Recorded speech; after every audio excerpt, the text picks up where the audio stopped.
Ireland, good evening. So we'll wait 10 minutes, right? Like we'll start around 6:10. Yeah, sure.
Hi, Meda. Can we start?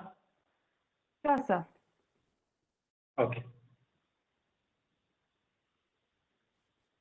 Good evening, everyone, and welcome to the second session of the Entrepreneurship and Business Canvas Workshop V2, powered by Cisco Incubator and the NASCOM Foundation.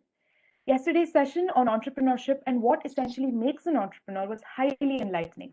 Mr. Arvind Nadik discussed how we can build ourselves up to be enterprising entrepreneurs as we solve problems and ensure that our solutions enhance users' lives by being clear with our personal aspirations and executing the right strategy. Today's topic is about the Business Model Canvas, a strategic management tool that lets you visualize and assess your business idea or concept. It is a hands-on tool that fosters understanding, discussion, creativity, and analysis. The main topic for today's session is the Business Model Canvas as the framework for a successful business. Over to you, sir. Thank you, Meda. Hi, Sahan. Good evening, everyone. So I think yesterday, as it was summarized by Meda, we spoke about what necessarily are the attitudes and approaches of an entrepreneur. And if you are willing to start up, or if you're willing to, invest in an idea or to bring out a solution, then there are a few very critical questions that you need to answer, um, starting with your personal aspirations, right up to your tolerance for risk, as well as what kind of team to build, what kind of strategies to have. These are very fundamental questions that you need to answer before even, looking at a very serious venture, right?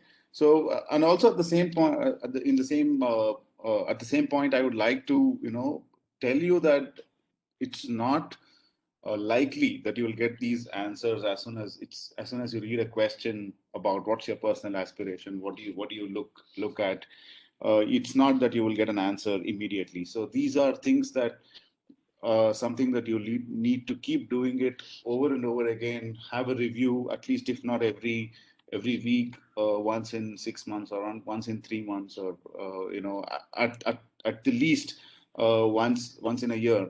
Have a review on where you're heading, what's up, and whether it's feasible, whether it's a good direction, or whatever you've planned is working. So this is what we did over yesterday's session. And today, broadly, we will be jumping straight into the actionables, right? So if, say, we have an idea, say we have a solution in mind, and we want to go out and bring that to the market, right? So how do we start with that? How do we execute something like that? Is what we are going to talk about today. And more than anything, the idea of putting together your thoughts, your vision, your activities, your team, your business, everything in one snapshot. If something like that is possible, it's kind of a reminder. Every morning you look at it, or as a team, you can just put it up on the notice board, or in your boardrooms, or wherever, just to keep everybody aligned towards what we are working towards. What do we do? How do we go about this business model canvas? Could potentially be a very powerful tool, right?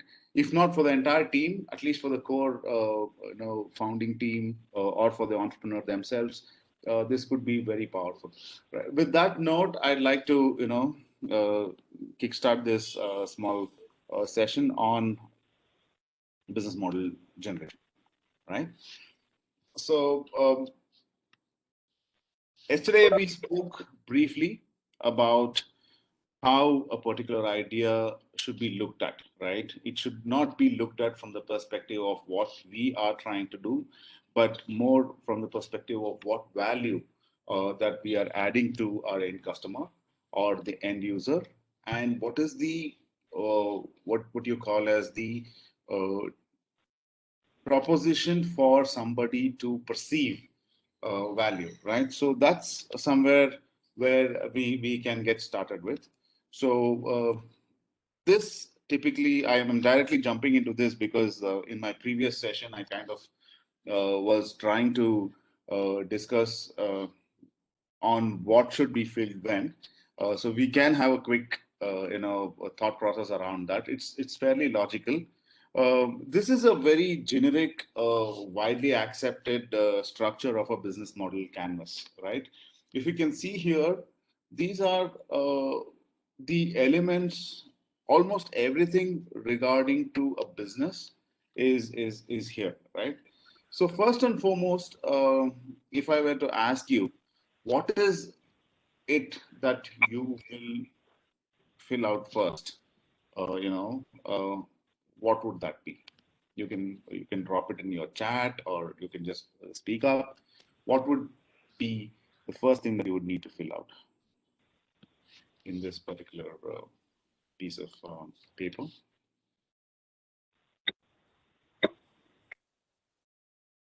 Yeah, anybody. It's anyone's guess. So you can just, if you do not know, you can just pull it up. Just take a guess. No problem. Value proposition. Value proposition. Okay. So Bharat says value proposition. Anybody else? Key partners. Key partners. Okay. Then there is somebody who says customer segments. Okay. That's Chandan has just typed in saying customer segments. Anybody else? One more last guess, and then we can jump into this.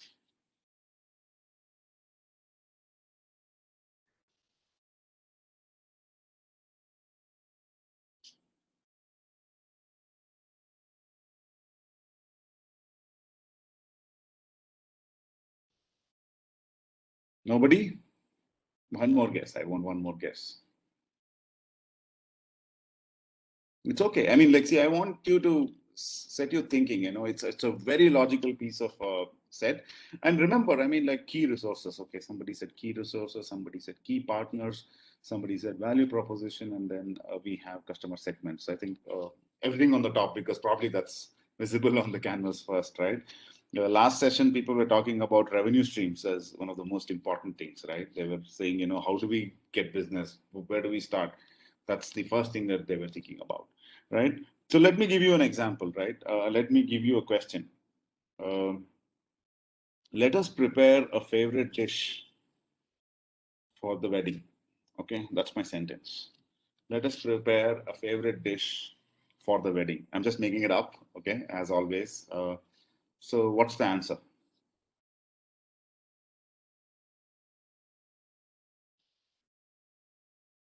What's the answer to this sentence? What will you prepare?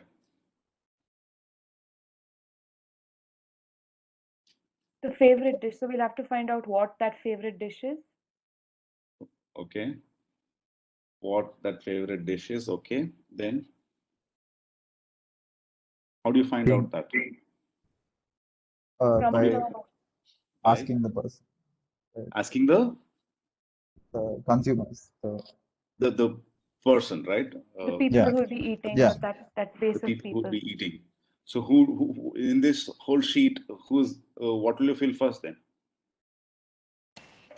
It's a taste of the dish. Sorry? Taste. Taste. Okay. I think this was a good example. I mean, I just made it up, but then I think this is very logical. What should you fill up first now? Let us prepare a favorite dish for the wedding.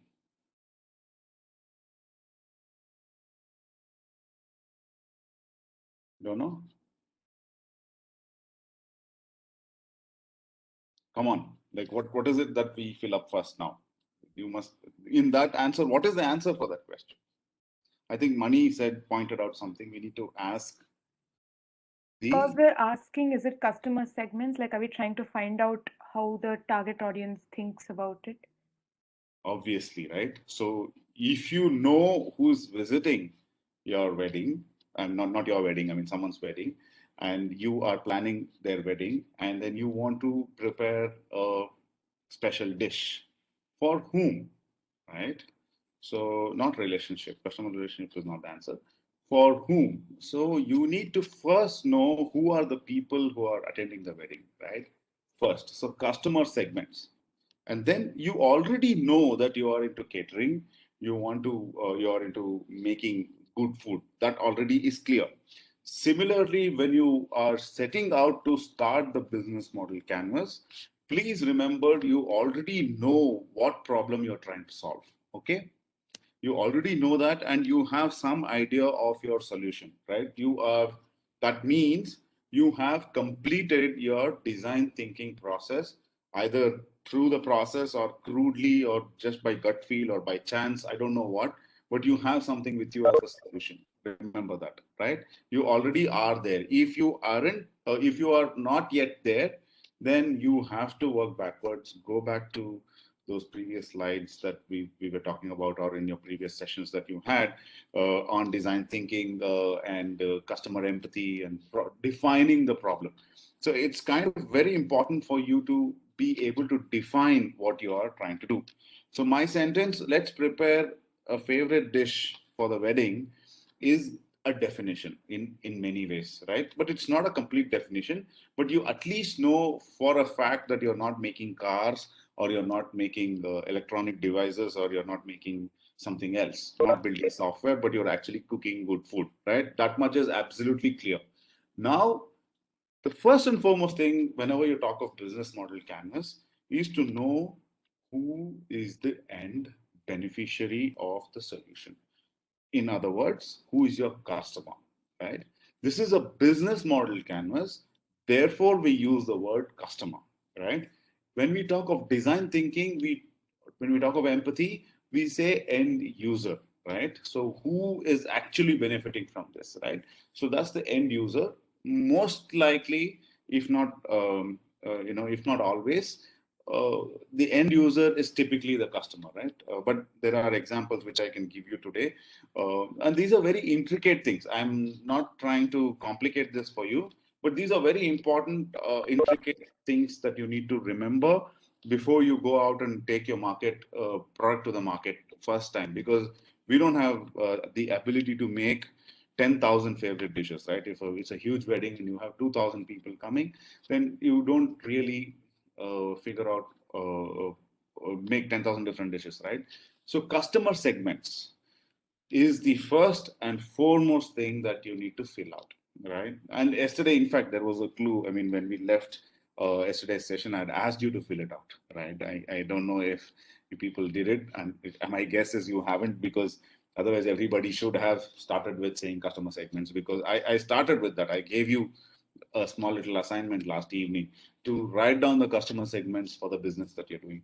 Why that's important is then I can complete my sentence. Let's make the favorite dish of the bride for the wedding, right? So because in the end of the day, it's the couple who's getting married. It's their day, and that's the treat. So maybe that's the most important thing. That particular dish has to be ticked off, and then based on the budget of the customer, maybe they say let's make A, B, C, D, and that's the other things, right? So customer segment. So that becomes absolutely critical for you to understand who it is, right? And you're in business, and it's specific until unless you're in some kind of fashion, custom made fashion solutions where the customer segment is a single customer. It's very unlikely that you'll have a single customer, right? You don't design products for a single customer until unless you are a Rolls Royce or something like that. But even then, even Rolls Royce has a bouquet of things which is already ready, and they just put things together, right? So, customer segment, when I say, is a group or a set of people who have the same requirement, or are facing the same problem, or and are willing to accept the solution or take up the solution in a similar manner. In other words, we call them as personas, right? When we're doing design thinking, we call them personas, but here it becomes very specific to business, right? So very specific to revenue and cost and process. So it's customers, right? So remember, it's customer segments that we write down.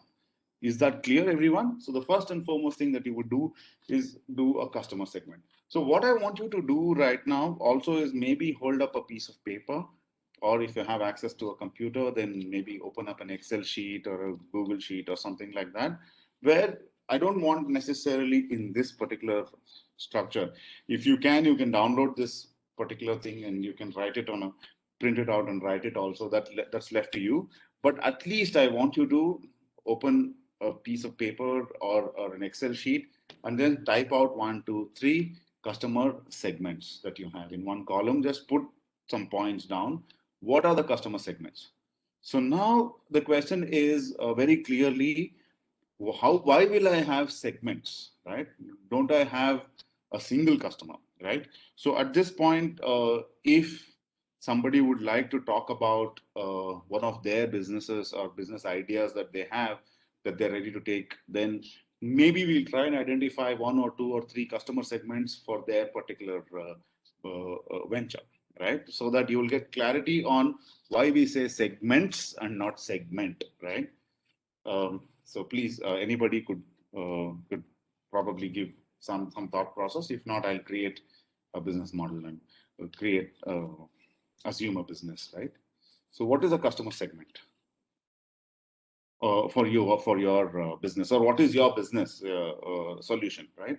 So if you can tell me that, then we can do that quickly. Does anybody want to point that out?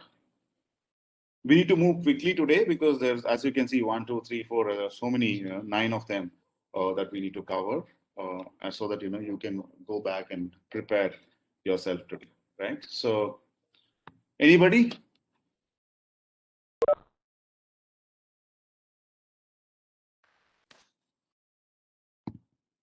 Quick. Anybody? Or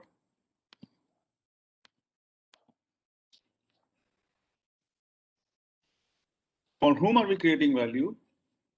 Who are our most important customers, right? This is the I had shared this screen with you yesterday evening, right?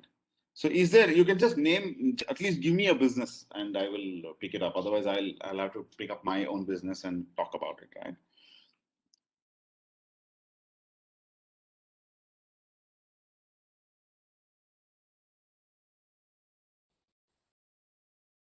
Anybody? Okay.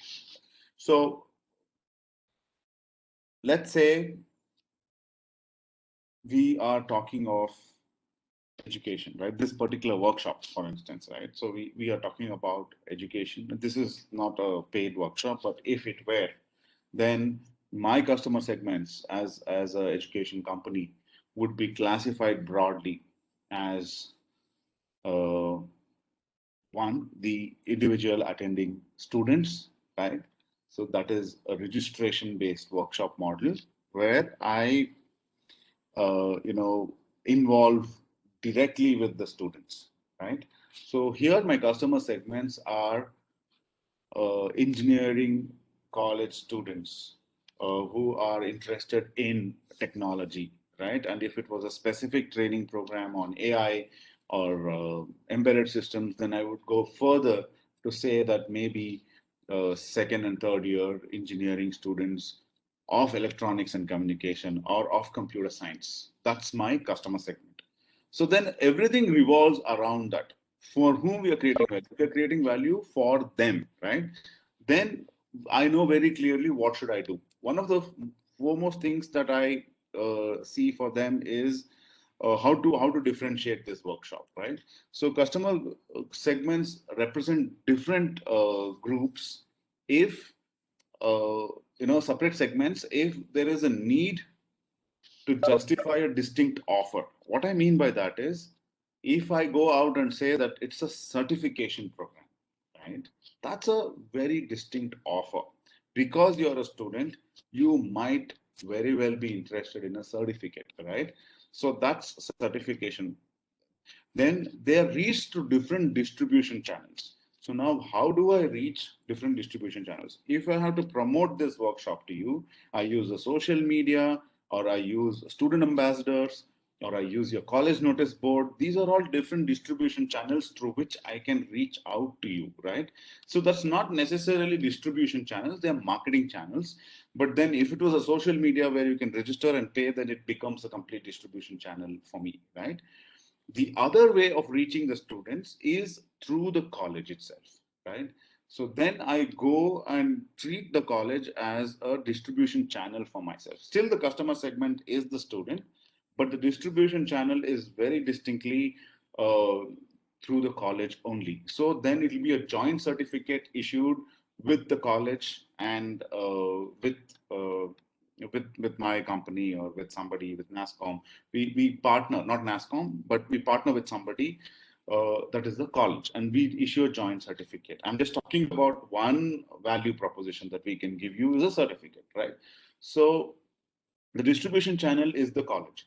Now, why this becomes important is probably more of interest to all of you, is the effort that I put, the people that I employ, the way I do things completely depends on this, right? If I decide I'm going to do a workshop only online and not bother about reaching out to colleges, then it's a completely different strategy. If I say I'll do it with the college, it's much easier for me sometimes to do it with the college because we go, for instance, this particular workshop, you can consider, right? I have a collaboration with NASCOM Foundation, and it's NASCOM Foundation who enables this platform, is somebody who gets the students in and then facilitates the whole thing so that I can just be present here to do the program, right? Now the same can be applied to a paid program or through a partner, right? So that's a distribution channel where we go and say this is the offering, and then the whole process happens. Then they require different types of relationships, right? So what this is in this case, if I were to say that I'm going to offer an internship program along with my training, then it's a different type of relationship that I have with these set of students. Then obviously the value proposition we offer is higher, we charge you higher, or we benefit more from you and you benefit more from us. So it's a completely different structure. A 2 hour workshop or a 6 hour workshop compared to an internship program is a completely different offering. So then that goes into a different segment where we say the customer segment is still the student, but students for workshops, students for internships, right? They have sustainability and different profitabilities, right? Sustaining an internship model is very difficult compared to a 2 hour workshop, right? They're willing to pay for different aspects of the offer, right? So as a student, you're willing to pay 500 rupees for a workshop, which is online, 1,000 rupees for a workshop, which sends you a kit home so that you can tinker and meddle with it, 1,500 for a one-to-one session with a mentor, 2,000 rupees for a physical session in a lab, and maybe 5,000 rupees for an internship program. Do you understand? It's the same offering, but it's now, different aspects of the offering has been added. So just with a simple workshop, so much can happen.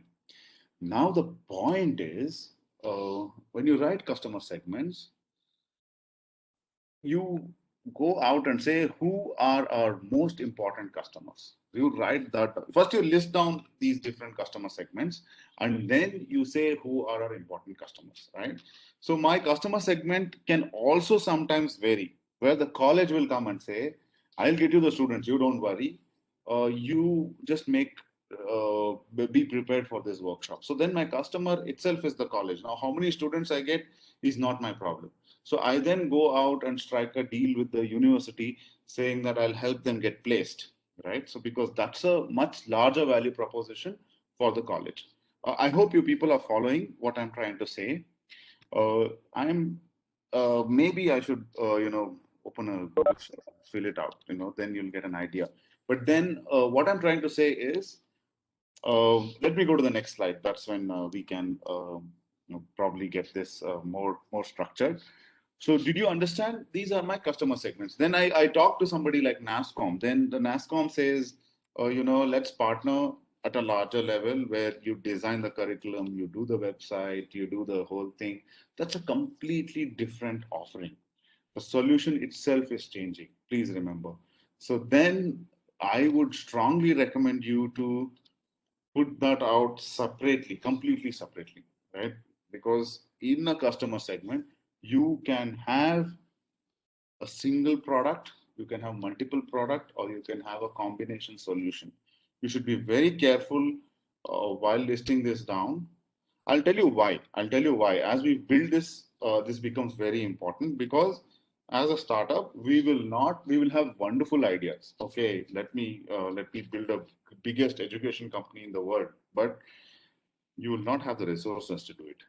If you have put already these things down, then you know where to start when we go into that particular point of key resources and cost, right? We know which one is most cost effective and fastest to hit the market. We start with that. To do that, I'm writing it down. Please remember, I'm not writing it down so that I'll go and sell it to everybody now. No, I'm just trying to understand what my potential of the market is. Like yesterday, somebody was talking about the NGO. Is it an individual? Is it an NGO that you approach, or is it a corporate that you approach for funding? Right? There are so many customer segments you have. Right? If you're a transparent platform for digital literacy, for example, if your NGO platform is only about digital literacy, that means you go to villages and have children be able to use computers. And then you approach an Intel or an IBM and tell, give me money and I'll ensure this NGO deploys this. Then your customer segment is very clear corporate social responsibility. And you go and approach technology companies. Do you understand? Similarly, if you're doing it with individuals, high net worth individuals, then the story you tell is different. So that's why I'm saying it's important. Okay. So I think a customer segment, I'm spending a lot of time here because people tend to say, who is your customer? People just go out and say students because I'm an education company. Oh, it's obvious it's students.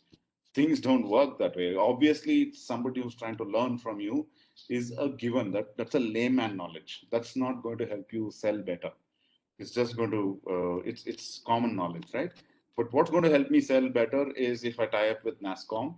It's much better for our organization as the credibility grows, the reach grows, and so many other benefits we have. If I tie up with an IIT, I have other benefits. If I tie up with an MIT, I have another benefit. If I have my own website platform with thousands of people registering and doing it, that's another benefit. Like you have the Udemy, you have the Coursera. All of these are catering to students, mind you, right? Or sometimes young professionals, but still the strategies are so much different, right? So you can't be very generic and saying, I make medicines, who are your customers? The patients. You can't go and say that, right? Because there could be medical stores, there could be hospitals, there could be thousands of other places who could be your customers also. Right. With this, is this clear, people? At this point, I'd like to just stop and clarify if you have any questions. So first thing that you fill out is, are you people there? Customer segments, yes. Customer segment. So for your business, I would please request you to put out, as I mentioned, right, 3 or 4 segments. There will be, I mean, I can almost challenge you that you will have segments. When I say segments, it could be the same individual, but how you reach to that individual will become a segment. Remember that, right? So that's absolutely necessary for you to fill out.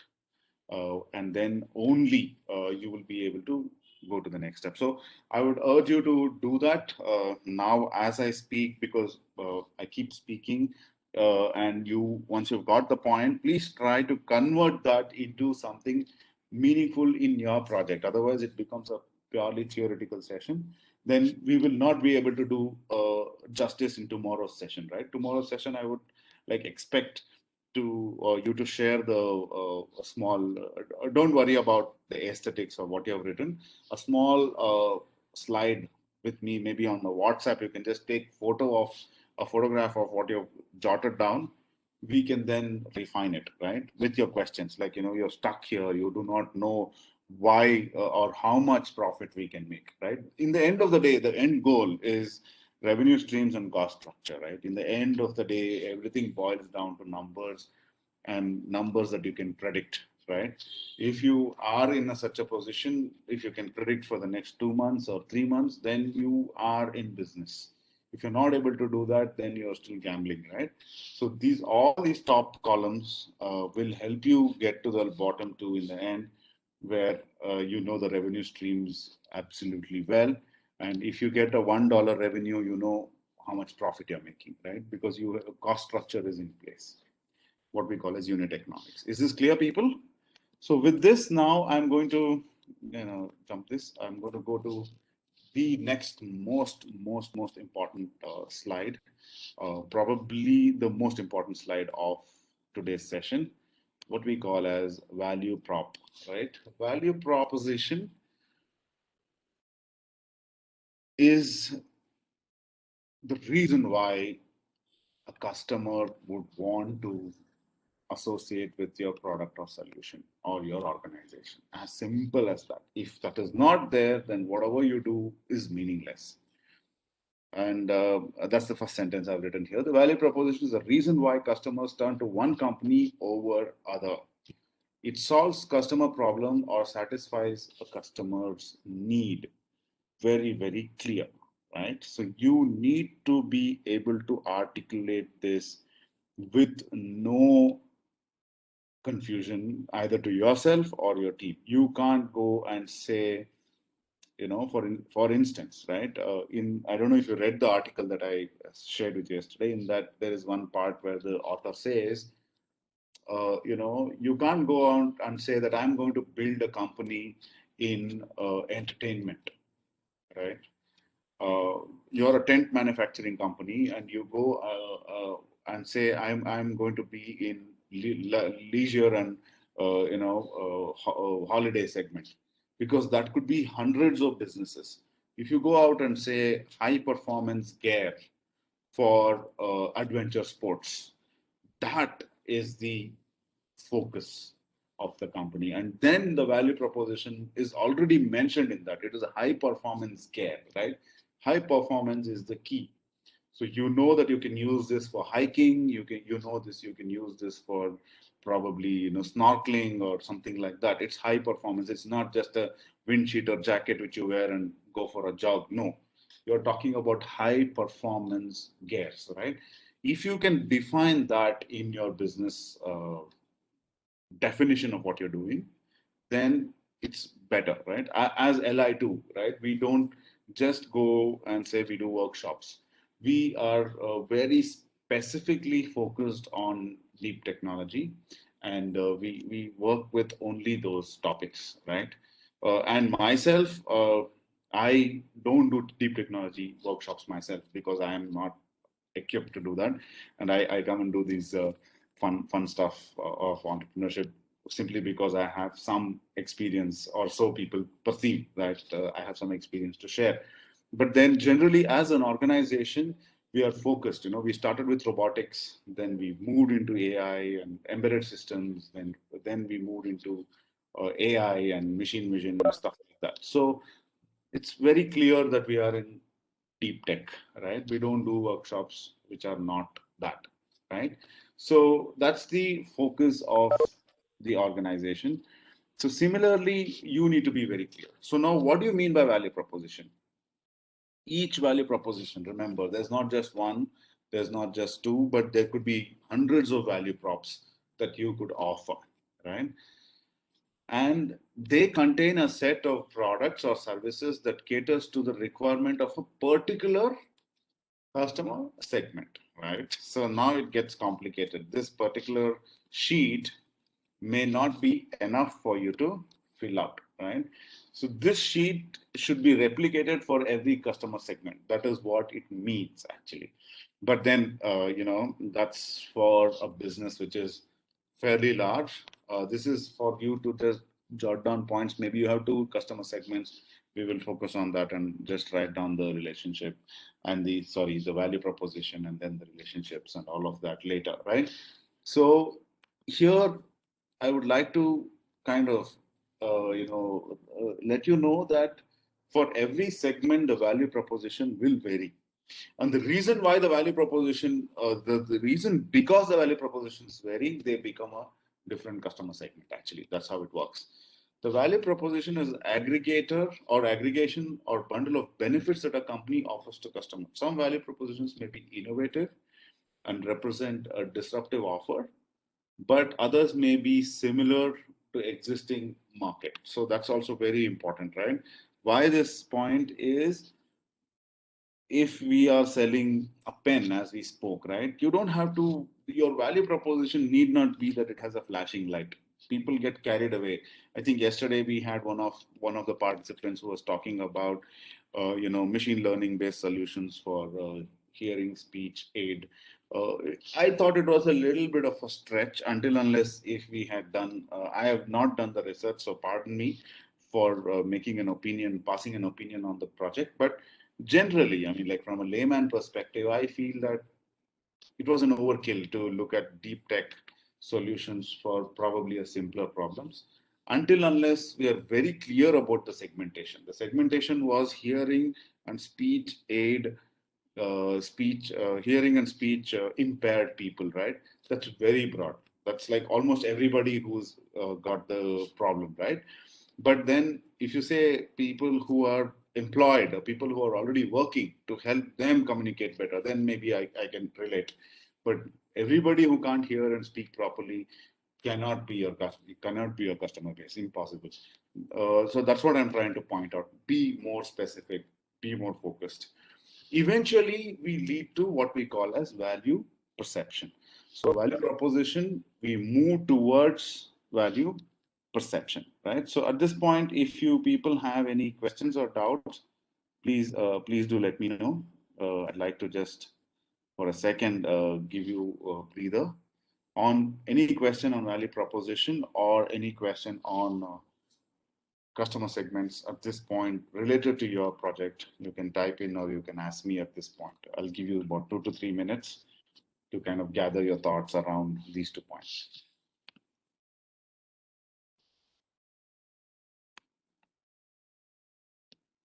Are you people awake or what's up? So when you spoke about customer segmentation, you spoke about collaborating with other foundations. Won't that like be a marketing strategy? Where? Like you to collaborating with NASCOM or IITs. That's for That's me. more that That's for me, right? Not, I mean, for my business. yeah. That's what you're telling, right? Okay. Huh? Yeah. No, it is not a market. It could be a marketing strategy. How does it matter? But then in the end of the day, all I'm trying to figure out is who is the customer in the end of the day, right? Who is the one who's putting the money on the table to benefit, right? So if I talk of the college, that's what I mentioned to you very clearly, right? I am going to reach to students directly. That's my customer segment where I go digital, or I use the college to go to put up posters, right? That's one segment. All of this is one segment. Then I say I'm going to partner with the college directly and I have nothing to do with the students. The college collects the money and pays me the money, right? So my customer segment there is the college. It's not a marketing strategy. It is the college is my customer, very clear, right? I go talk to the principal, talk to the HOD, tell them that I'm going to do this program for your students. You get me your students, charge the money from them, whatever you do, I will charge you so much for making this happen, right? So in my end of the day, my job is to convince the college management that I can partner with them, right? So they are my customer segments. Though the end user is the student, but they are not the students are not my direct customers. Yes, but students will pay. So I will design my programs for the students, but the value proposition will be different. I'll tell the colleges that, if you get me 5 workshops, then I will sponsor an internship for your students, or I'll get some of your students placed, or I will probably set up a lab in your college, right? So all of these are value props that I offer to the college. If I am going to set up a lab in the college, and if you're a student in the college, I come and tell you, you attend this workshop, there will be a lab in your college. you are not interested, right? Because you are like, so what? I mean, like, if I attend, why should I sponsor the lab? It's not none of my business. But I tell you that you will get certified and you might get placed, then you will join the workshop. So that is why I said the customer segment is student. And how I reach the students, I was just mentioning that I can go directly through digital or sometimes through the college. So the distribution channel changes. If I'm going through the college, then there are different ways, right? The college itself pays, then the college is my customer. Then NASCOM itself pays us, NASCOM is my customer. Then somebody else pays us, then they are my customer. So they are my different segments. I'm still doing the same thing. In the end of the day, when it boils down to the workshop, we are still doing the same workshop everywhere. But how I reach becomes a different customer segment, right? Even if it's a distribution channel, to some extent, you need to be clear that there could probably be a customer segment 1A and 1B, maybe. Because maybe 1B is less profitable because I go through the college and give them a cut to get me students, or give them an offer to get me students. That could be less profitable but more scalable, right? So in the end of the day, the profit margin might be less, but the scale might be more. So that's what I said when I said different segments, right? Same with your NGO or other ideas also. I hope I clarified it. Yeah, Thank yeah, you. yeah. So yes. Now, any other questions, or we can move on? In value prop, you have to look at this, right? This is exactly what I was talking about. Value proposition caters to value of the customer segment through distinct mix of elements catering to that segment's needs, right? Very important. That's what I was just talking about, right? The segment's need itself changes. For a student, the need is learning the subject they like, and more so that they can get certified, and more so that they can get placed or do their project or get internship or blah blah blah blah blah. That's the set of needs that they have, and these are very specifically quantitative, right? That is, it can be measured, right? They get a certificate, or they will get a job, right? So, or things like that. Then there is also a qualitative offer that we can tell them, right? What I mean by that is this particular course is not available anywhere. This is the first time we are doing this course. So that's qualitative, right? So that's something that you would, or the speaker is so and so, or the session is something different. So that's the qualitative nature of the program itself, right? So these two elements together form a value proposition. Similarly for the college, right? Your students, this is the best technological course available. If I go tell the principal or the placement officer or the HOD, they might not be interested. What they might be more interested is, if they do this course, if 100 students do this course, maybe 20 of them will get an interview opportunity with Google. Then the college will be interested. And obviously the students will also be interested. So this value proposition is valid for both. Write it down in both, it doesn't matter. But more so relevant for the college, because the college will get a huge opportunity. Or we will say, we will set up a lab because this course is certified by Microsoft.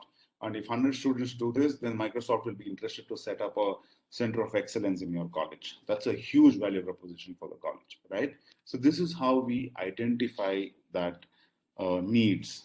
And then the selling point becomes different and the structuring of the program becomes different. Now, what are the elements that can form a value proposition? Please write these points down and see where your solution is fitting the bill and try to expand on that, right? You're talking of newness, you're talking of performance, you're talking of customization, or very simply put, it just does the job, right? So you plug and play, right? So that could be a very good solution. For instance, have you visited this website called google.com?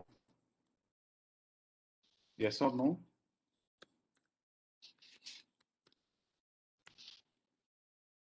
And have you seen this website, people? Can you see this website? Yes, sir. This particular website, everybody knows, but then what less people know about is this won the best website design straight up for so many years, simply because it just gets the job done. And they are the world's biggest search engine because of this, right? They are not complicating you. If you go to Yahoo or if you go to some other search engine, you have ads, you have news, you have blah, blah, blah. Here, no. It's so good in terms of their value proposition. They were exactly clear that I am a search engine and I'll give you answers. And today people don't say search on the internet. People say Google it, right? That's the impact of identifying value proposition. This I wanted to share with you because it's very clear cut. They were clear about their value proposition and they stuck to it. They did not complicate it one bit. And today they are probably the most, if not the biggest, the most powerful company in the world in terms of everything, because the amount of information they collect and the data they have about the entire world is huge. And simply because they designed a web page with one search bar in the center, and that's it, done. Do you understand the power of getting the job done? That's it, right? If you know for a fact that your product is like out of the world and it just does it, then you don't need to bother about anything else. Newness, performance, everything gets fitted into that part. So focus on that. That's why it's in quotes and it's very important. If you know what problem you're solving and if you are able to solve that problem effectively, like yesterday somebody was telling about trust, right? If you can say this NGO platform is the most trustworthy. If you can prove it, then rest will follow, right? You don't have to bother about anything else because it's that's it, right? It gets the job done. People are scared to donate because they don't know where the money is going, and you are the only platform who can give that kind of trust, and you're done. You don't have to break your head on anything, right? So that's important. Now the other elements, the first four that I've written down is very qualitative, very quantitative, which means these can be measured. Like it's new. There's no other company which has it, or maybe only two companies which have it. Performance, you can say that my particular product can, do this in this much time, right? My machine, my 3D printer can print in 100 millimeter per second, right? That's the customization. You can buy a car with automatic gear or a sunroof or whatever. That's your choice and it's available, and maybe people buy it for that, and then eventually it just works, right? So these four you will have to identify. Don't bother much about newness until unless it's getting the job done better. Customization, because the product is expensive and you don't want to offer the frills, because getting the job done part is one, but people will need more, then only customization. Performance is directly linked with getting the job done anyway.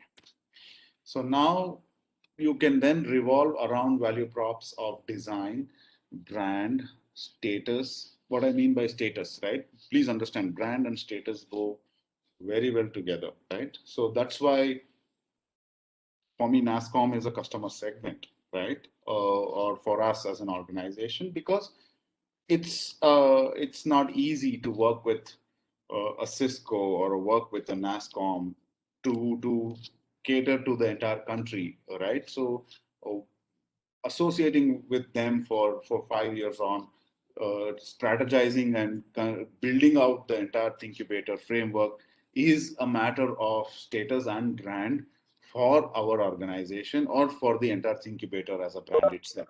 So that is very important for you to understand. Like iPhone, for instance, Apple products, or Louis Vuitton, or Gucci, or whatever. It's a brand and status. You cannot go to a certain event without these things, right? So that's what it means. If you are planning to build a product like that, you can definitely do that, right? So you need to be clear what you're trying to build. Price, right? So sometimes price being high is good, sometimes price being low is good. all of that, right? So if brand and status conscious, the price, higher the price, the better for selling your product. But if it is a consumer product, which is a fast moving product, you better have a low price, right? So you need to work towards that. Cost reduction.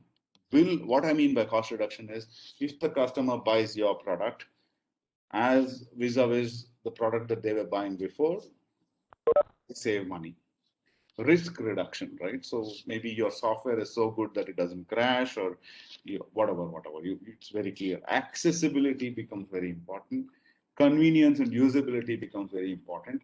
So at the time of COVID, if I ask you to go to the college lab and do an experiment, you would not do it. So online workshop with the electronic kit shipped to your house is probably accessibility and convenient. Uh, so you will buy my product more, right? Rather than expecting you to have an Arduino board, I go and tell that I'll send it to you. Don't worry, fully sanitized and packaged, and it will reach your home. Probably I have a better chance to sell the product, right? So this is the value prop. Please write it down or take a screenshot of this or whatever, because I want you to fill at least one or two things about your customer segment and the value prop that you bring to them. If you are not clear of this, then you are advised to go back to design thinking and figure it out. What are you trying to offer? Now, again, these are not hypothetical, right? I am not talking about a workshop that does not exist, or I'm not talking about something that does not exist. As I mentioned, I already have it. I am clear about my solution and for whom. Now I'm trying to make it better and stronger. Please remember. Once this is done, you're clear, right? And then I think who was that? I'm sorry, I forgot your name. Who asked that question? Anusha, I think, was saying, is it not distribution channel? Is it not that? Yes, it was, because the customer segments that we spoke and the value proposition that we spoke are intricately linked to how we reach out, how we take the value proposition to the market. So those are the channels, and that becomes intricate. Please remember, this entire canvas is just one thing. It's not different things. These are all not different things. These are all just one thing. It's your entire business model. We're just writing it in different places to make it easy for you to perceive. That's all. But actually, in the end of the day, all of this put together is one product, right? It's just a workshop in the end of the day for me, or it is just a whatever products you're building. It's just that in the end of the day. But then how you do it, the most effective way is the question mark, right? So that's what we're trying to figure out. Channels. So now you go out and write, what is my channel, right? So here again, if somebody wants to, I think if people are still scared about sharing your ideas, or you are uh, utterly bored about this workshop, only two options I give you. So if you're still scared about sharing your idea, then don't be, or coin something else. I don't know, but I want something from you so that I can help you build it out, rather than me creating examples, because it's my business in the end of the day, and I've kind of walked through these things many times for my business. But for your business, you're doing it for the first time. So if you could share it, then I can help you build it faster, right? So it's a value prop for you. If you can share it here, it'll help everybody and help you more. So that we can identify channels right away. We can identify revenue streams for your projects, examples. So anybody quickly wishes to share something about their customer segment and the value proposition they're bringing to them, then we can identify the next few things for them. As an example, I'll just keep talking anyway. Yes, please. Anybody? We have like close to more than a dozen people here, so I'm hoping that somebody has some idea to identify their channels. You never know. I mean, you identify a channel that is completely new, which you did not think exists for your business, right? So, anybody? No? Sir, I'll do it, sir. Chandan. Chandan, tell me. Sir, customer segmentation goes on like this. I'll go through what is my idea. Shall I say that first, sir? Yeah, please. Idea, no My idea is solution. my idea is to implement metallic 3D printing for small scale for mechanics and custom car builders, sir. So Okay. implement there. So my customer segments usually goes on this way, like is custom car builders and mechanical workshops, Mm-hmm. and that's what my customer segmentation, sir. And value proposition would be like I would give them whatever the strength needed for their material and the durability and the ease of using. It's not too complicated to use that 3D printer. Right. Right. I got it, Chandan. So I fortunately I understand 3D printing because we are in that segment and we do metal 3D printing also for a bunch of our customers. So that's great. So you found a channel at least through us, maybe, right? And I found a customer in you. Anyway, so the point now is there are a couple of flaws in your definition of what is you're trying to offer, right? You said 3D printing, metallic 3D printing for some people, right? So, Custom car builders and mechanics, sir. sorry, for, Custom car builders, sir. for custom card builders, metallic 3D printing. Okay. So, first and foremost, you need to understand, are you selling the printer or are you selling the finished part? Sir, I thought of selling a printer itself, sir. You want to sell the 3D. Do you have the printer with you? No, sir, I'm building it. Just on the research process. Yes, sir. Okay. You want to build a metallic 3D printer and you want to sell it. That's what is your thought process, right? Yes, sir. Okay, okay. So, this then goes into a tangent actually, but I think you have jumped the gun a little bit more than, I would rather try and figure out because I know the answer to this question, so I'm trying to guide you. I would rather sell the finished part to the custom car builder rather than build and sell a 3D printer at this point. Okay, because from my experience in this domain, I am just trying to tell you, but I'm not stopping you from building the 3D printer yourself, right? Because if you are building, let me tell you this, if you are building technology, right, if you're building a product, then you are not necessarily building the product for the end user, right? You need to figure out, get the inputs of what 3D printer from the distributors, maybe the Stratasys or maybe other 3D printing companies, on what are those features and how much is the price point to sell, and then start building the product, right? So for that, uh, it's a much longer process because you're still in R&D of your product itself and you're talking about how you're going to sell the product to somebody. It's a little far off. I mean, it's not really matching at this point. But anyways, I'm using this example to proceed. Custom car builders, great identification of the customer segment. Selling 3D printer, I am not sure because I think the cost will be, especially selling a metallic 3D printer, the cost will be highly, what you say, barrier. The cost barrier is huge. Metal 3D printers are upwards of 2 to 3 crores. And even if you want to build one for yourself, I'm not sure. I don't know if you're making an innovation. Please reach out once you have the product because you will have a customer in Brahma who will buy it, right? So we will buy it from you for sure, right? So having said that, it's very important to understand whether you will build one printer for yourself and sell parts because selling parts, 3D printed parts, is way more profitable than selling the 3D printer. Okay, so this is something that we learned the hard way, but we know it for a fact now. So we focus on innovation, we focus on speed, we focus on intricacy, right? So that's something that you can also focus on. A custom car builder is there, and you tell them, so you need to go out and check with these people. Are they willing to buy the printer, or are they really more interested in the part? So maybe that's one validation you need to do.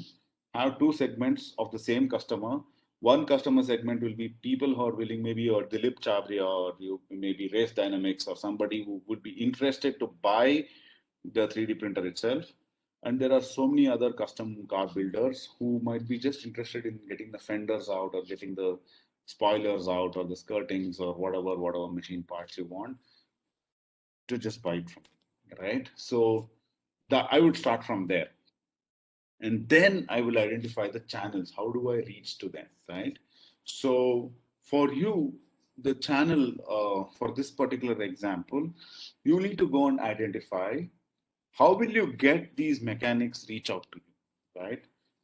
For every car, for every unique car, you have different designs. So there are different ways of doing that, right? How do you, what is the channel? So is it a event, for example? One of my distribution channels would be an event. If there is a modified car event, I go backwards from there to identify all the cars that come there because they have the database. So I go and tell them that for the next year, all your vendors, we can make the cars better through this technology, and you be my partner.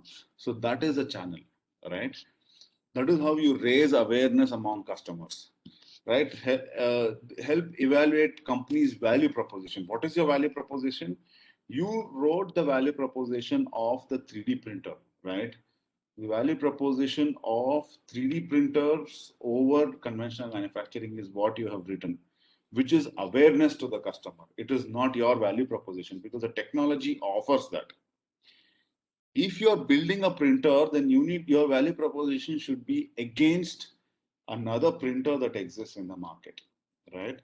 And in your case, there is none, I think. I mean, there is no good solid metal 3D printer. There are a few made in India 3D printers, which are metal 3D printers. So you have to see how you can differentiate there. That should be a value proposition. That costs 7 lakhs, mine costs 5 lakhs. That works on only these type of metals, mine work on these metals. And these metals are what are used for custom cars. That is the value proposition you have to go and market. Until you do that, you will not be able to do that. So any question here, Chandan? So in terms of uh, Got it, sir. Yeah, sir. Got it. yeah, so No question. what is happening here is, and also I think most of you might be in the same page, especially with the Thinkubator platform or with the platforms like this with colleges, is that you are still in R&D phase. You're trying to figure out how to build a product or how to learn Python and then go into machine learning. You're in that stage, remember.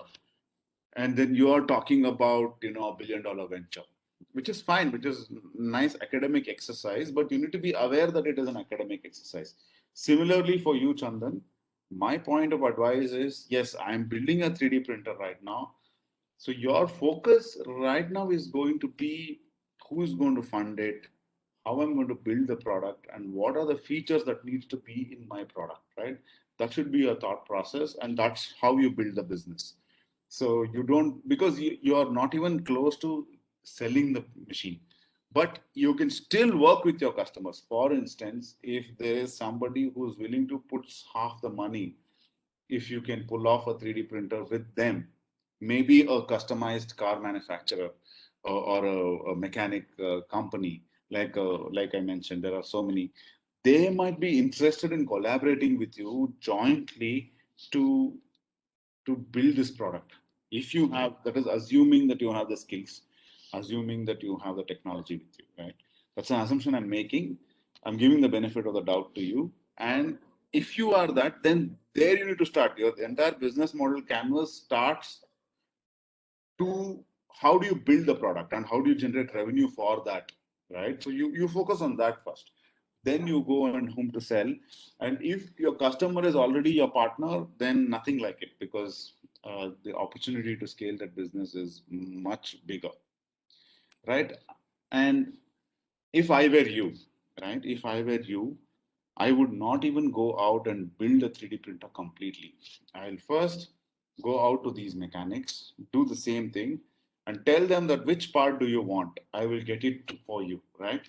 And I would just take the design, help them get the design right, Go to a metal 3D printing manufacturing company who already have these 3D printers, get the part manufactured by them, and bring it back and give it to this guy. You understood? I would do that first. And I'll understand the process, and I will not even make money in between. I'm just, if he's charging 100 rupees, I'll tell this guy it's going to cost 100 rupees. My fuel and my time is free. Okay. Why? Because you're doing market research. You're trying to understand what that product can do for them and how you can better that cycle. If you understand that, that is your value proposition. And your product should break that. Maybe that guy, that person, that printer cannot give this kind of a finish. But you should then focus on that finish because for them, it's the most important element. And the end customer is willing to pay 3x for that, right? Then there is a game to play. Just for sake of building a 3D printer, don't do it. Okay.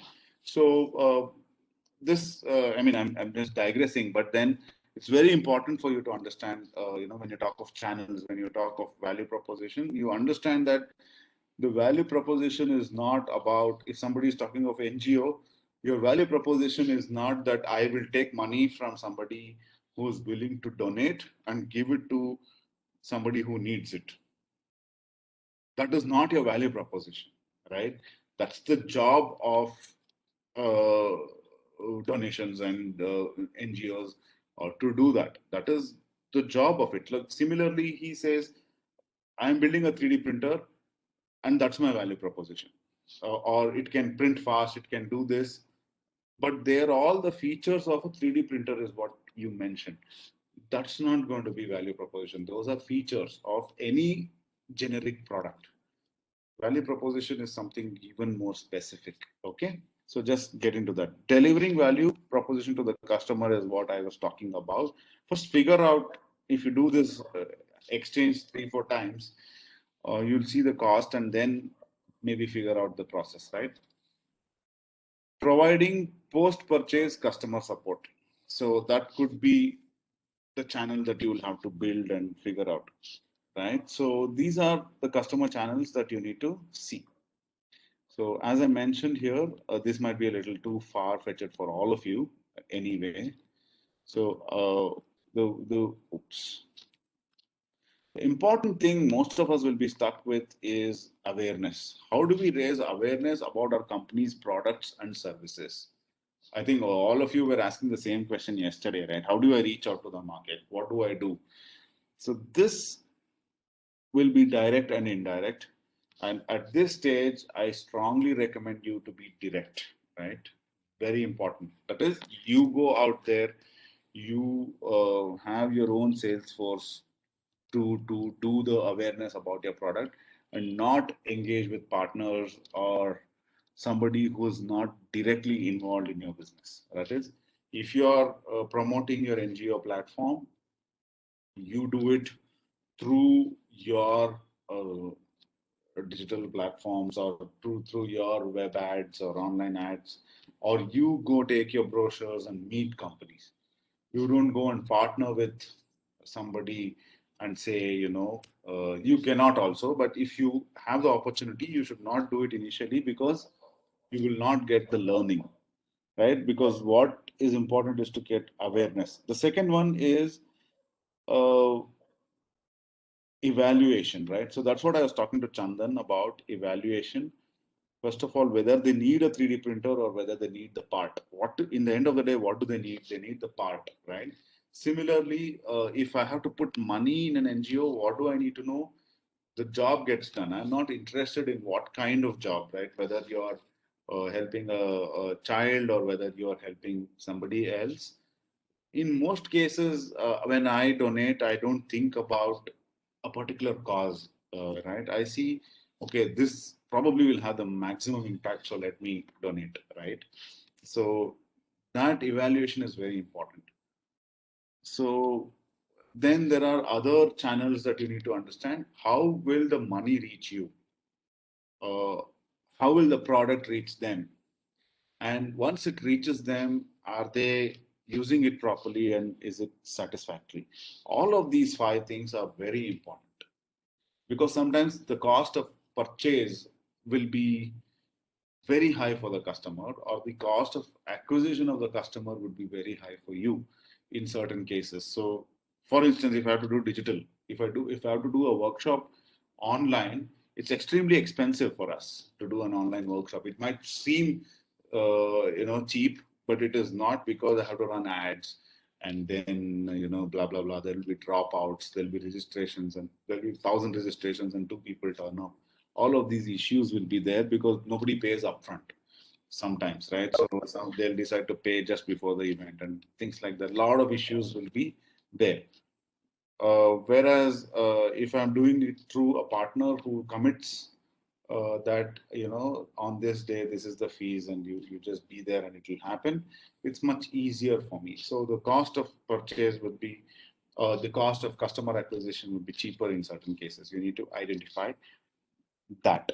Okay, so now let's again I think this is it. After this it kind of gets pretty much into the business. But by the time you do these first four, channels and customer relationships again, I think we just discussed, right? So that's what it is. Channels, and how do you phase out the channels? What do you do with the customer is the customer relationship. You don't have to break your head on that, because if a channel is right, it automatically fills up by itself.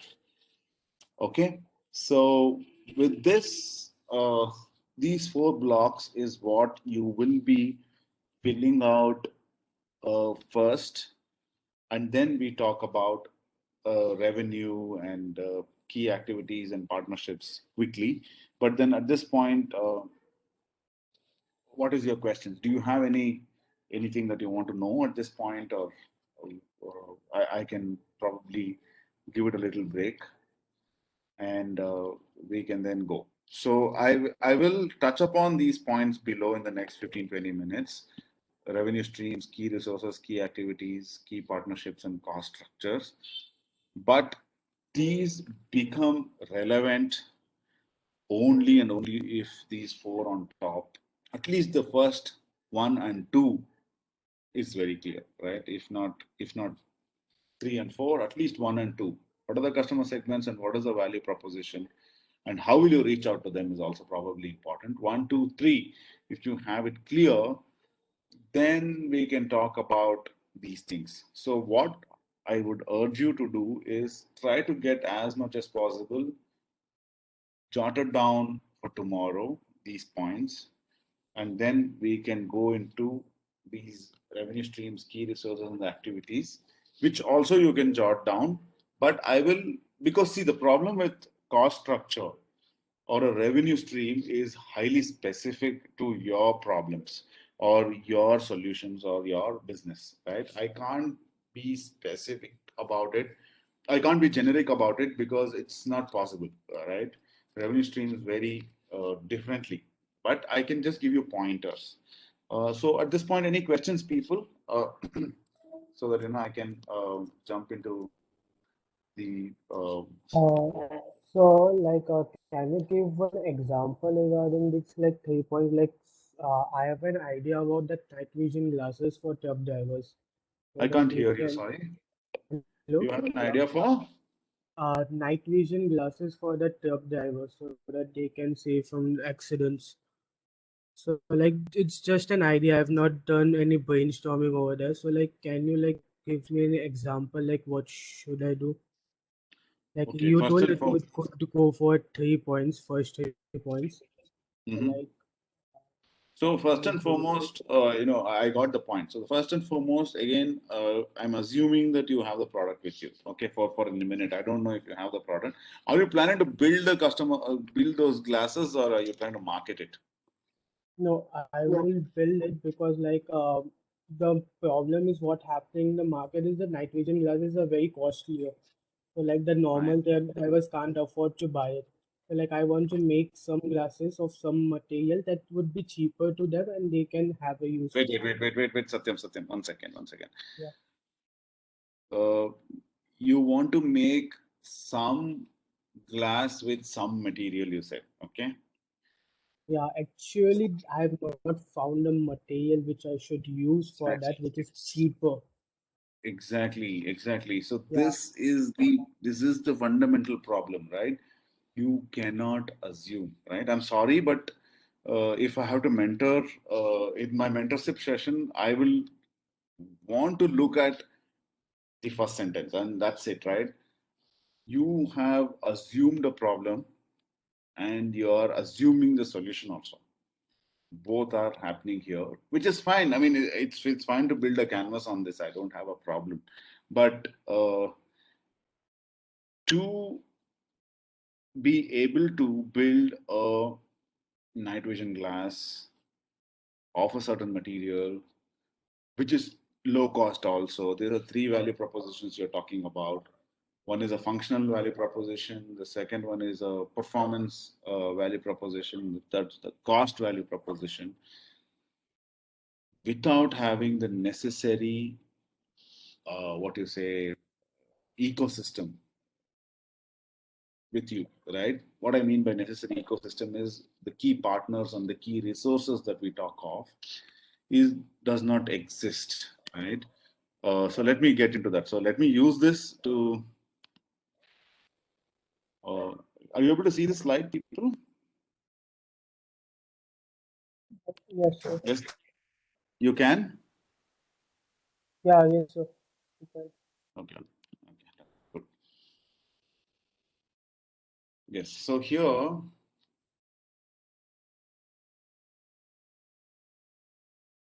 this was the cost structure, but we'll go back. Here it is. Key resource of building out is the most important asset required to make the business model work, right? So in your case, or in Chandan's case, both of you are in the same boat, more or less. You're talking of a high technology product, and then you're talking of cost benefit, right? A lot of times people say that what is your value proposition, and you go and say that I am the cheapest, I want to be the cheapest. Nobody is, please remember, nobody is stupid, right? Nobody in business will want to simply sell something which is way more expensive until unless people are willing to pay, right? So if there is a night vision goggles in the market which is costing 20,000 rupees, probably that's the cost of making it, simply because 2 points, right? How many night vision glasses are being sold today in the market across the globe? You need to know that number. And if that number is not in millions, and if it is in thousands, then automatically the cost will go up, because the cost of producing something in small numbers is a huge problem. Okay, one. The second thing that you need to look at is how can I put it? Cost of why why is the price expensive, right? So one is the product itself is not, there's not enough market for the product, right? Therefore the cost of the product is expensive. The other thing is, maybe to create a night vision glass, there is something called as polarization that is needed, or some technology that is needed, and just that using the technology is extremely difficult, or building something using the technology is extremely difficult. For instance, in 3D printers for metal, you need laser pointers, and those laser, I don't know if Chandan is aware, but there are something called as mirrors and control system for those mirrors, right? Which will actually point the laser to the right point. Those control system algorithms are extremely complicated, and the motors that control these mirrors are extremely expensive, right? They go into lakhs of rupees because they move in microns and they're controlled in microns. What it means is that if there is a small electrical pulse which changes, the whole mirror starts to vibrate, and then your 3D printed part is gone for a toss. And that's where the technology is right now, stuck. And then if you are going to solve that problem with a total internal reflection solution, or some kind of other solution, there you are talking of a multi-million dollar technology, right? Otherwise, everything else is just box and rods and plug points. and power supplies, which we can build. So the core aspect of the technology. Similarly, in your goggles, what is the core aspect? So the key resource itself, the basic building block of your business is missing, right? So if you need to fill this up to go back and achieve the value proposition. So you've written on the value proposition, that's great. But the key resource for that is some material and what did you say? Uh, Something else, you use two sums, right? Which is not specific. I'm going to use polycarbonate, which is polarized in this particular way, or I'm going to use the 3M filter or a 3M film on top of my regular glasses, and it's going to work. That should be what you should be telling. And this filter is going to cost only 7 rupees, whereas that goggles is costing 700 rupees. So if I stick this filter paper on the glasses, then maybe even a normal truck driver or a bike driver on the highway can buy it. Then we are talking business. Then you'll get funding. Am I clear, people? I mean, like, this is not just for Satyam or Chandan. I'm talking for everybody. This is what you need to find. Because in the end of the day, that paper film can act like a night goggles is the story. So if I were you, I would start thinking from that direction. That's the only way I can make low cost, right? I do not, and first of all, you don't probably need high performance things. And most probably also, Satyam, your customers are not, my experience is, not going to be truck drivers, are going to be bikers and car drivers in the city, because Yeah. so much glare is there. And also the affordability. A truck driver will not be able to buy goggles. I mean, my take, right? Until unless the truck driver is in the US or in Europe, then yes, there's a huge market because those guys have money and they want safety and all of that. But if you're talking the Indian geographic scenario, then I would rather look at a film or something like that, which replaces the goggles. That you just take an empty goggle and put it on top, or put the film on the windshield of the car, or maybe the visor of the helmet. That may be the direction you will want to go because you've not yet identified the product, right? So then the value proposition is way high. And here, what was your question actually? The customer segments. How do you identify the customer? Yeah, now, no, sorry. Now go to your question. So people, I've covered one more point on key resources. Please remember, it's very important to understand how and what makes your value proposition exist in the first place, right? So for this key resources, you will also be looking at key, where did it go? Key partners, right? Key partnerships. So in this case, the film maybe is manufactured by 3M. So Satyam will buy it from 3M, repurpose it for night vision goggles, right? Or the film exists for something else and you're using that here, right? So your key partner is going to be the 3M distributor or dealer who's going to give it to you at 7 rupees per square feet, right? The whole game of your business depends on that. Otherwise, your business is going to collapse the very next moment if that guy does not supply that paper for you, right? Because you cannot make it yourself. If it's a chemical or if it's a product, where is the manufacturing setup? Where is the process? All of this will be your partners. You cannot set up a factory for sure. So you will be, first you need to go back and identify these people, right? That's where these gets filled up. Similarly for the NGO business also, the key partnership will be who is going to make your business trustworthy, right? So who is that NGO? That you need to first crack and then work backwards, right? So, or what is that story that I can tell which people will believe and perceive that our program is highly trustworthy? That's your game. So if you don't have that with you, the partnerships and obviously the resources, then you'll not be able to do anything. So to marry these two, you have something in between called as the key activities. So how do I reach there? So it's about the thought process that we all have in terms of logical thought process of how do we take something to market. And these becomes very important because we get carried away most of the times where we go out and say, I'm going to do this and I'm going to do that, right? So, but then we do not even know the first sentence. So if this was a investment session and if Satyam were to present, I'm sorry, Satyam, I'm trying to really, drill down here because I see an opportunity in the business proposition that you're making, but I don't see the approach being right. So I'm just trying to correct the approach. Night Yeah, goggles is a market. Okay, night goggles, everything is a market. I see it that way. As long as you can put this canvas together in the right way, everything is a market. If I can sell sanitizers and soap uh, now in 6 months, then you can sell anything, right? Because I have absolutely no experience in that space and I've entered that space now. So it's possible. Anybody can do anything as long as you identify these elements logically. So Satyam, now please proceed with your question. What were you asking? You were telling night goggles. I stopped you there. The idea. Can you redefine your idea now, or can you define your idea once again?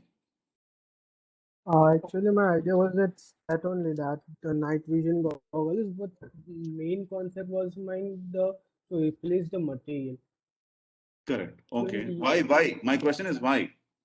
Why you want to replace the material? just to be cost effective, because what happens in India, what you said now that Americans have night vision goggles, mostly or the some of them.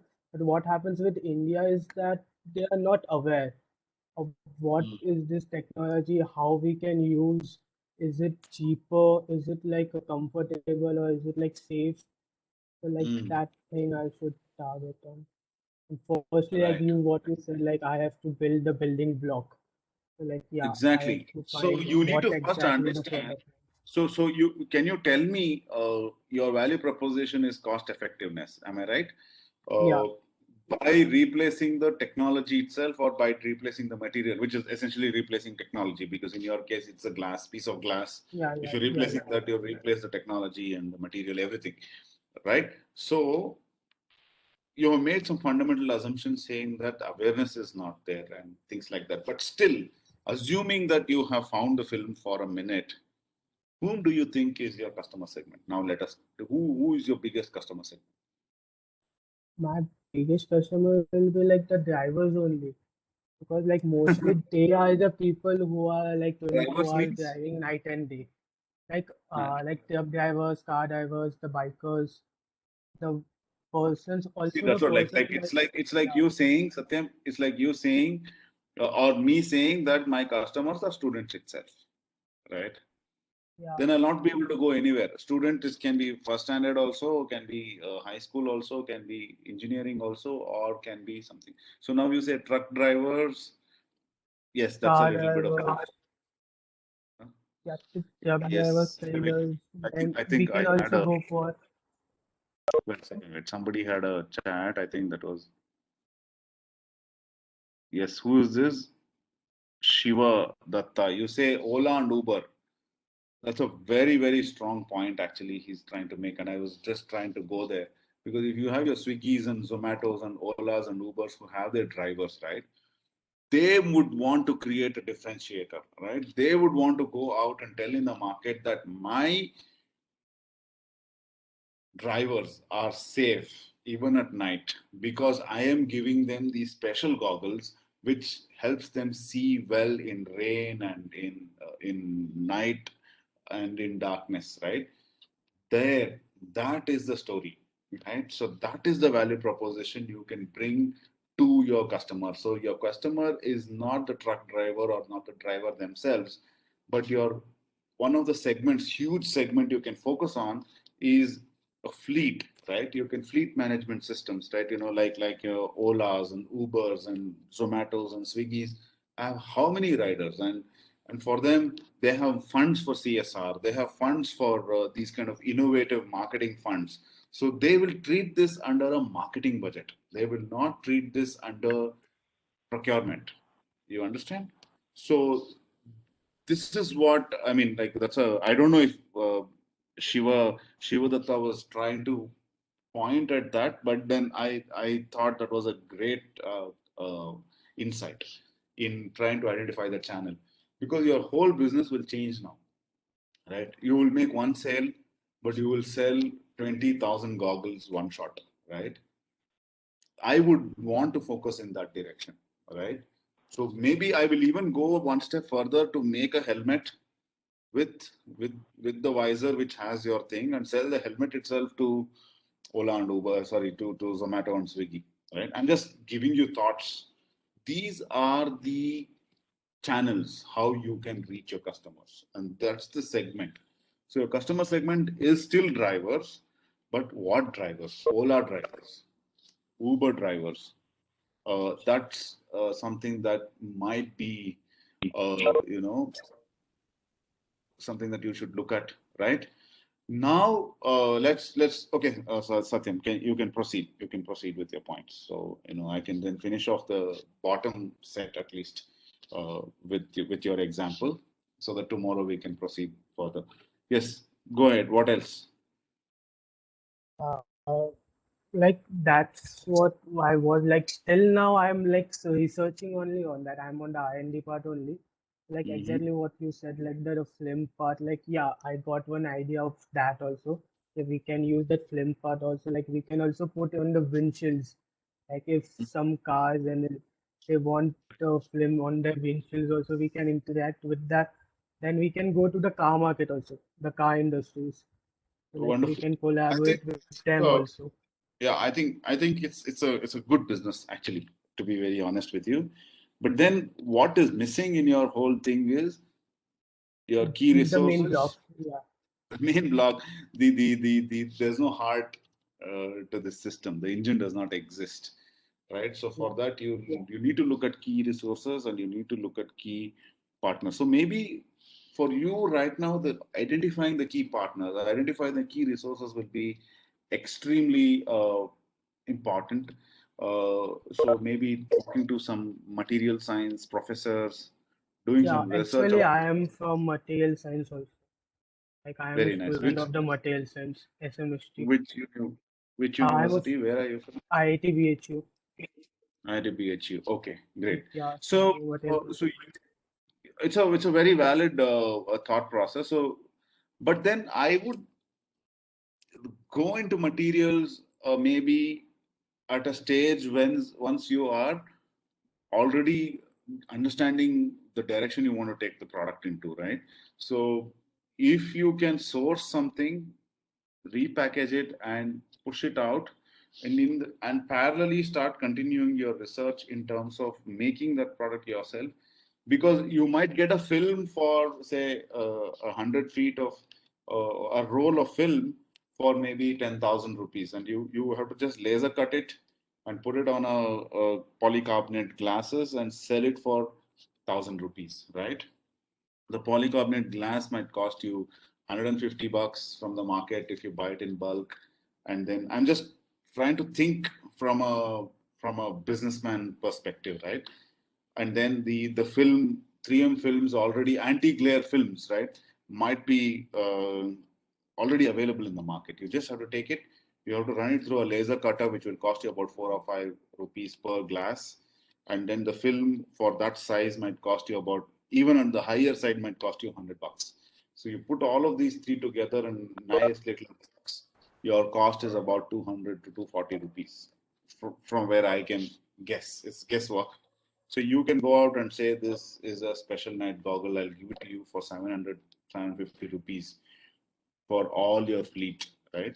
And then once you have the story going, and then once Ola or Uber or somebody wants to partner with you, and you put out 1,000 of these units, then you can try and see whether this film works, or I need to make my own film, so that then I can start exporting that, right? Or I can then go into the market. So there are two prongs to this. That's why you need teams, right? If you're, I don't know, Satyam, if you are an R&D guy, or if you are a business guy, or if you are the sales guy in your team, or if you have a team at all, that is where teams become important, right? So that is why key resources, teams become important.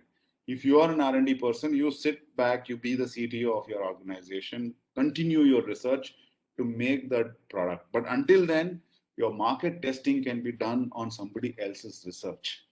Get those 3M or get those films that is already made by people, put it together and go to market right now, so that you can test the size of your market and whether the research is meaningful or not can be evaluated parallelly. You can today go to market, start your business, generate revenues. As I said, what I was speaking just now was the revenue structure, right? Cost and revenue structure. What are my costs, right? What are my costs in making the goggles? The base goggles itself, assuming you're making a goggle, again, your customer segments are different. Goggles, windscreens, and all of that form different customers and different products and different customer segments. Let's stick to goggles because you started with goggles. The cost structure first for that is to buy the goggles itself. That is X price, probably 100, 150 rupees. The film, which is another 100 rupees. And the packaging, another 100 rupees. So 300 rupees is my cost. Now, what is the cost to take this to all bikers or all truck drivers? It is extremely high. So if you are selling, if your customer channel is uh, directly selling to the truck driver or directly selling to uh, a biker, then you might think it's easy, but it's extremely expensive, because from the factory you need to take this and you need to find this biker. How will you find this biker, or how will you find this truck driver? You have to go to the maybe the oil petrol pumps, right? And you should place it in the petrol pumps, and you need to pay a cut to the petrol pump. So you need to have a distribution channel, you need to have a retail channel, and all of that. By the time you do that, you're dead. Okay, so that is ruled out. So B2C is ruled out for your business at this point. Extremely difficult until unless you can go online, right? You can set up a website and say, this is night goggles, and pick it up. It is great. But then truck drivers don't go online. So you lost that market completely. And then bikers will go by reference. If I'm a biker myself, so I don't go and buy stuff online without my co-riders telling me, this is good, right? So that's difficult. So the only option left to you is what Shivdatta Kumar pointed out: Ola and Uber and other. Maybe there are others, but at least people who have a lot of bikers, a lot of riders and vehicles, they are your people. So reaching out to them, the cost is almost negligible because it's an email, it's a meeting, it's a demo, right? That's the cost of the thing. And if this deal is struck, you might get an order for 1,000 pieces to begin with, and you have a marketing story to tell. That is the value proposition you bring, right?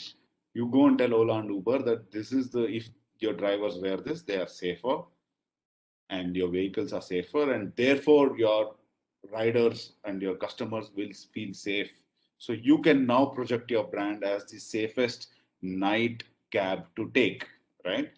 That's the big value proposition you give your customers. And once you do that, you are now ready to sell. So how much are you going to sell this for? So if your cost structure is 300, add another buffer of 350 and whatever. And then, so now you need to go out and see what's your revenue, right? So what's your revenue with them? What's the cost of revenue, cost of thing? And then you actually go out and where did it go? So the revenue stream is decided now, Ola and Uber. So now you go and do the costing and then the pricing. So how do you fix the price? Here it is, right? You fix the price with, because it's a B2B, you go and look at the segment, negotiate with them. And you tell them, if you give me 10,000 pieces, we'll do this and blah blah blah, and close it. So you, without having a product, you can still go to market and test the market, right?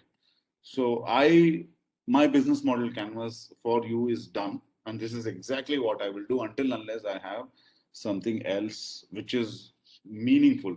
Why this business model canvas is complete, Satyam, is that I can start from the beginning of the problem right up to the sale. I know the entire, all of them are ticked. The truck driver got eliminated because it did not go in, it did not fit. How do you sell it to them? What is missing right now is simply for you key resources. You need to go and check which is that film or what it is, and actually go out and make a sale, right? You can use your lab, you can use your polarization, you can pass light and all of that to first identify if this product works. And maybe a 3M or somebody would have already given you test reports. So it's best to go out and use that rather than build one, right?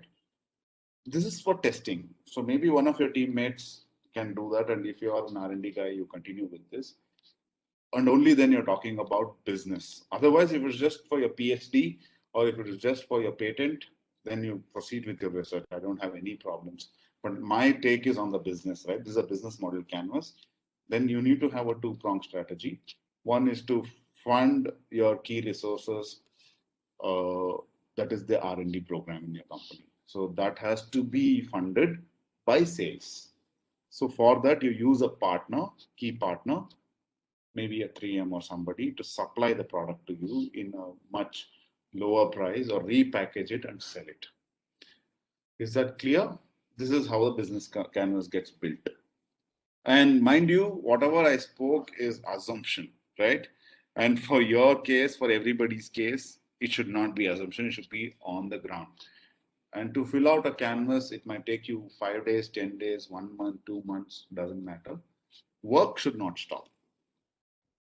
Until you build a business canvas, I'm not saying don't work, but a business canvas in the end of the day will help you make business choices faster. Because you would have been stuck with a truck driver without thinking, how will I sell to a truck driver? You can't go stand in a petrol bunk and sell it. It's not going to happen. So think about that. Okay, people, I think I kind of, with this example, I was able to, talk about some things. There are a few more pointers here on relationships and on cost structures, which probably in tomorrow's examples we can take up. So I am just hoping that this session was meaningful again. I just really hope that you people were able to pay attention and get something meaningful out of this. So at this point, any questions? You can please ask me. One question I can take maybe. And for tomorrow, I would want you to write down whatever you know, right? But mainly without fail. Where did it go?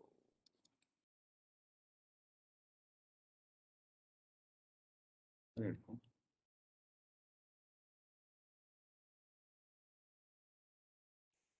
Sorry.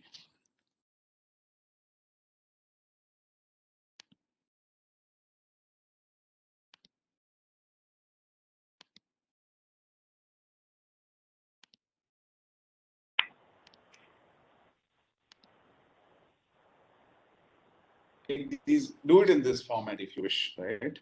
You don't have to do it in the big canvas format because it is easier.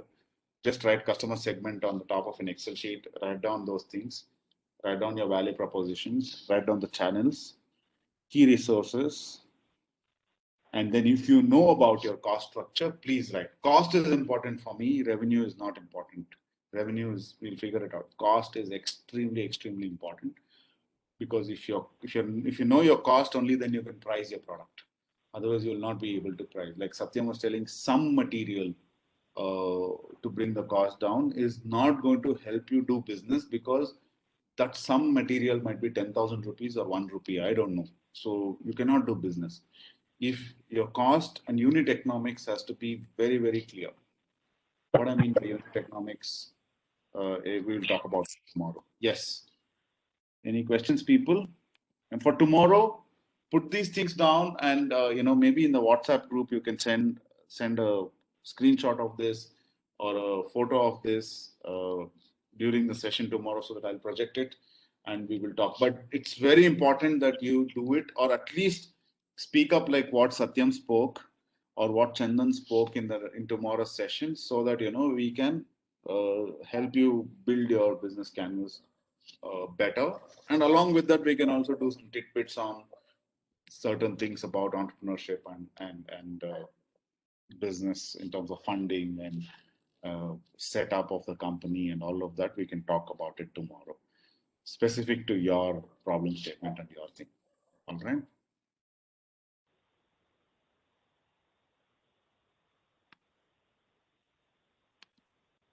Okay.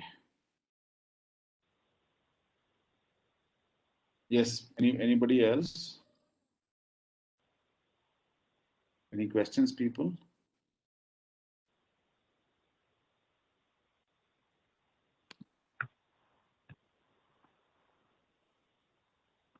Hello.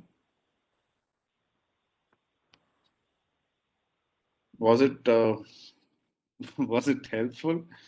Because I usually land up talking to myself in my session. So Yeah, so it was very So it helpful. was very helpful. I got my business canvas like a brief idea. Like, sorry. yeah, I can work. Yeah, I got that canvas, like what you spoke now, what was my idea and what Mm, can I do?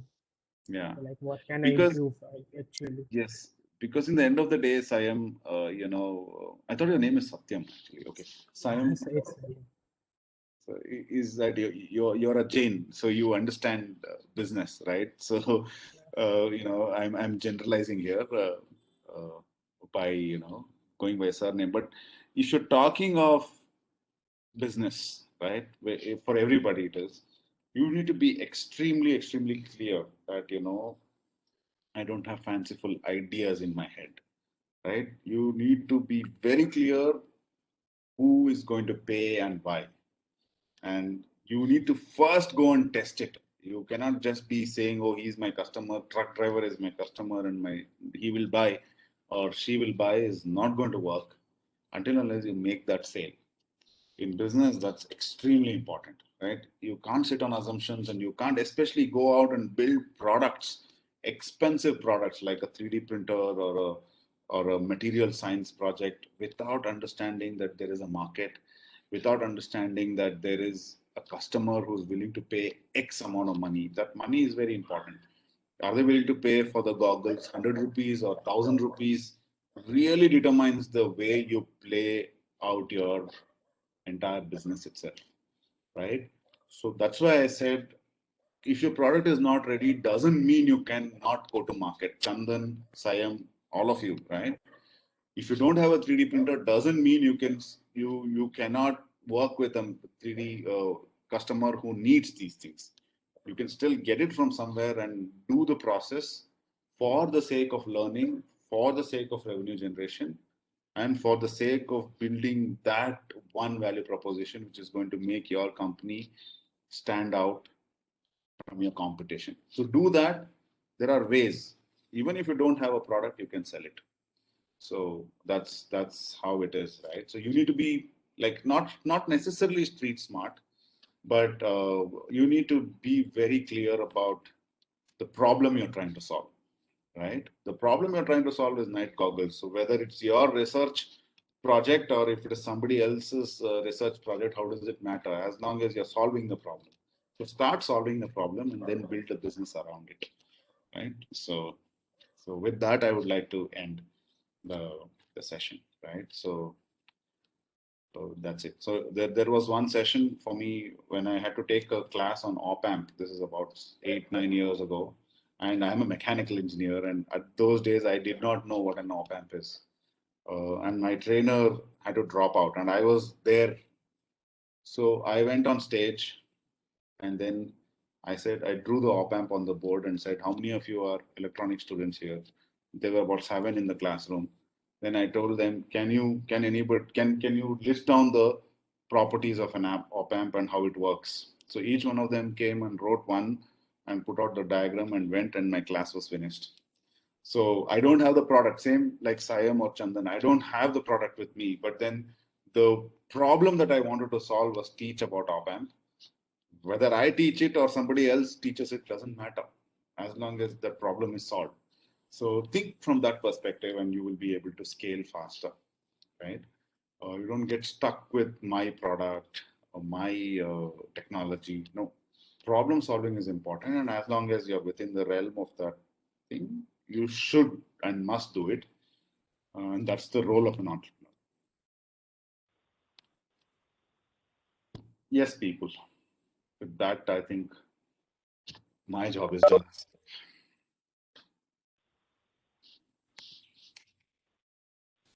Thank you, sir. And I think I speak for everyone here when I say that we have gained tremendously from this session when it comes to charting out, our dreams and getting our business canvas model started. We've all been jotting down some of the things that you've been saying, and we've really learned a lot from it.